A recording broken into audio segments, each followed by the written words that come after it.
Oi gente, tudo bem? Sejam bem-vindos aqui ao canal Conversa do PH, um canal que trata de diversos assuntos como política, saúde, economia, educação, meio ambiente.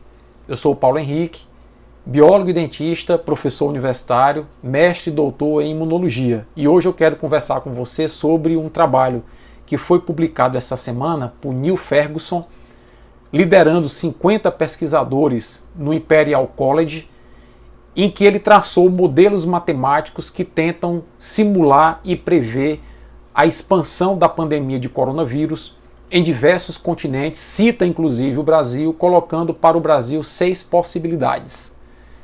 Antes disso, porém, eu queria pedir que você se inscreva no nosso canal, deixe a curtida nesse vídeo, um comentário se for o caso, uma crítica, são sempre bem-vindos, e compartilhe esse vídeo para que ele possa chegar a uma maior quantidade possível de pessoas, levando as informações que nós julgamos ser importantes.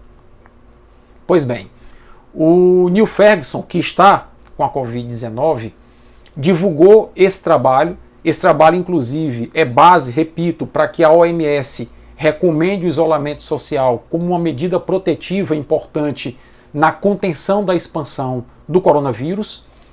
Esse trabalho recebe críticas, óbvio, como em todo o trabalho científico, a crítica é sempre necessária. Os pesquisadores, por exemplo, da Universidade de Oxford, dizem que os cálculos estão superestimados, mas concordam que o quadro é grave. Mas para o Brasil, esse trabalho cita 6 possibilidades e eu vou aqui rapidamente colocar para vocês as 3 possibilidades que eu julgo mais importantes.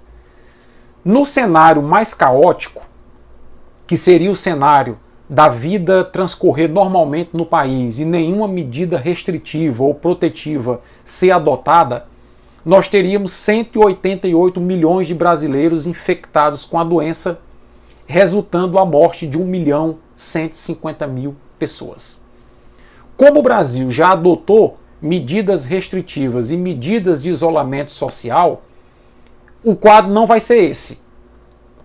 Qual será então o quadro?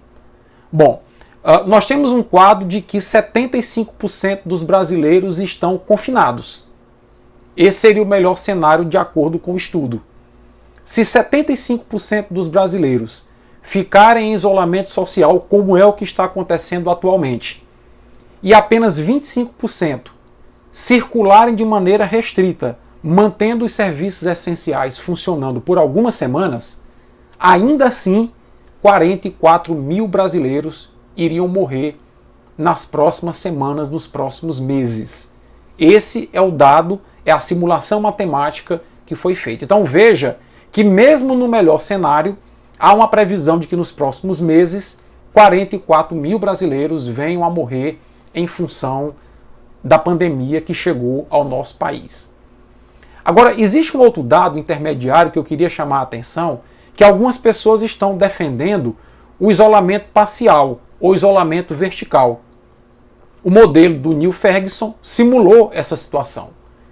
Na situação de nós termos o isolamento parcial, nós teríamos ainda assim quase 600 mil mortes no Brasil, com 120 milhões de brasileiros sendo contaminados com a doença. Isso mesmo. O isolamento parcial, de acordo com o modelo do Ferguson, diz que se a gente mantiver isolamento parcial nas próximas semanas, 120 milhões de brasileiros pegarão a doença e algo em torno de 600 mil morrerão. Então, assim, óbvio que um modelo matemático pode falhar, ele é apenas uma estimativa e ele parte de algumas premissas, como, por exemplo, densidade populacional, como, por exemplo, renda per capita, como, por exemplo, rede de saneamento básico, rede hospitalar, idade da população, todas foram variáveis colocadas dentro do modelo matemático. E aí é óbvio, como o Brasil é um país de dimensões continentais, com diferentes variáveis de uma região para outra, esse modelo também poderia ser aplicado de maneira diferente em cada região. Mas ainda assim, ele aponta para um cenário muito preocupante. Ele reforça cada vez mais a ideia de que nós temos que manter o isolamento social nas próximas semanas para evitar o colapso do nosso sistema de saúde. Estima-se que o Brasil tenha hoje algo em torno de 46 mil leitos de UTI. Nesse modelo de melhor cenário, mantendo 75% da população em isolamento social, nós teríamos ainda a necessidade de 78 mil leitos de UTI. E isso explica o porquê dos 44 mil mortos. Você tem perto de 80 mil pessoas, no melhor cenário, tendo o quadro grave da doença, precisando de UTI, e nós temos apenas 46 mil leitos de UTI.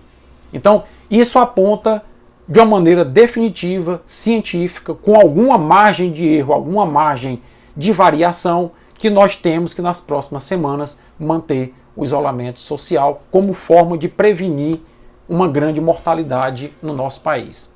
Então esse era o comentário de hoje que eu queria colocar para vocês, com bases técnicas, né? Repito, a ciência não acerta sempre, a ciência pode errar, mas ela tenta, com alguma margem de acerto, nos aproximar de uma realidade que poderá vir a ocorrer.